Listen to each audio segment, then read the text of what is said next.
Mr. Cuba, your members voted today on whether or not to accept the tentative agreement. Can you tell us what happened with that? Well, the members resoundingly rejected the city's offer. What were the results?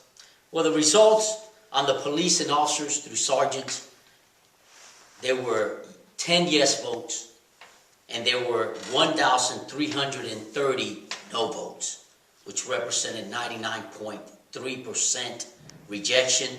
And then on the police lieutenant side, there were zero yes votes and 51 no votes. So 100% rejection. You put the numbers together of everybody that voted, and 84.3% of our membership voted in this ratification, tentative agreement with the city. Now, on the correction side, on the rank and file, there were 12 yes votes and 457 no votes, represents 97.4% of the membership rejecting the city's tentative agreement. And for the supervisors, we had 3 yes votes and 91 no votes, representing 96.8% of the membership rejecting it, for a total of 83.4% of the members on the correction side voted, and it was overwhelmingly rejected by both police and corrections. Can you briefly describe what was offered by the city that the members overwhelmingly rejected? Well, the city's offer was for the members to take a 2% pay cut and pay 5% of the health insurance. Part of the reasoning of why the members rejected this, if you take those numbers and put it together between police and corrections, it's a $3.3 million that the city would have received back.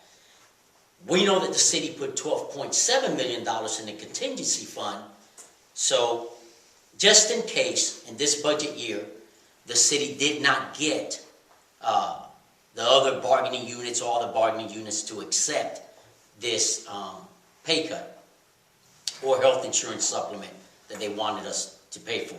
So knowing that the city had no budget shortfall, budget gap in the budget for this fiscal year, it's tough to accept a pay cut knowing that the dollars are there, and all the city wanted the money for was to stick it in a slush fund so they could spend it on whatever they wanted to spend it on and continue to waste the taxpayers' dollars.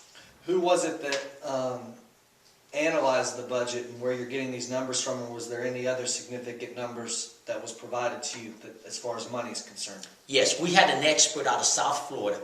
He's a forensic auditor, and he goes around and looks at cities' budgets. And he was able to find, even though the city has hundreds of accounts, a slow, meticulous process, he was able to find close to $100 million that the city has put away in different accounts and never informed the public of this, as they were, raising our fees, doubling the fees, raising the millage rate. They were telling the public they were broke. We did our homework, and we were able to find all these hidden dollars. Because of this money being found, what are you proposing to the city?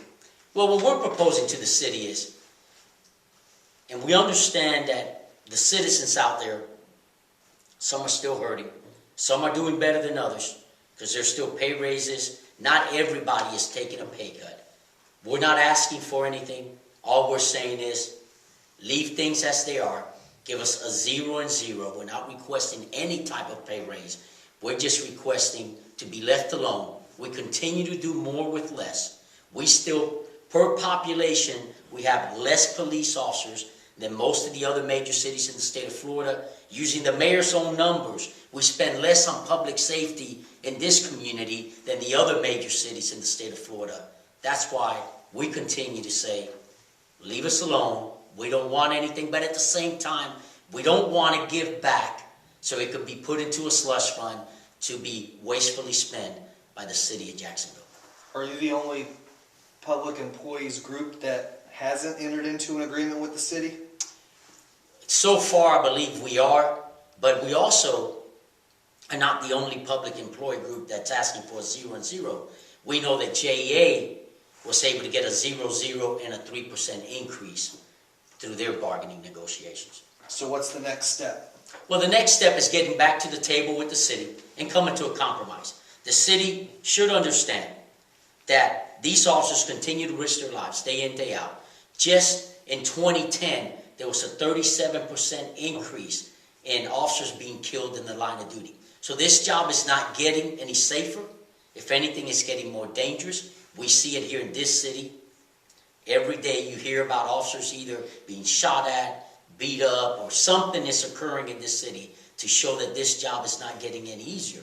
So we're hoping that the city will see the big picture, that we have found that they have a big slush fund over there of dollars, and we know they have no budget gap or shortfall in their budget, so it's not necessary for us to take a pay cut. Let's move forward, continue to work hard to make this a better city without making the people that put their lives on the line day in, day out take a pay cut when it's not necessary.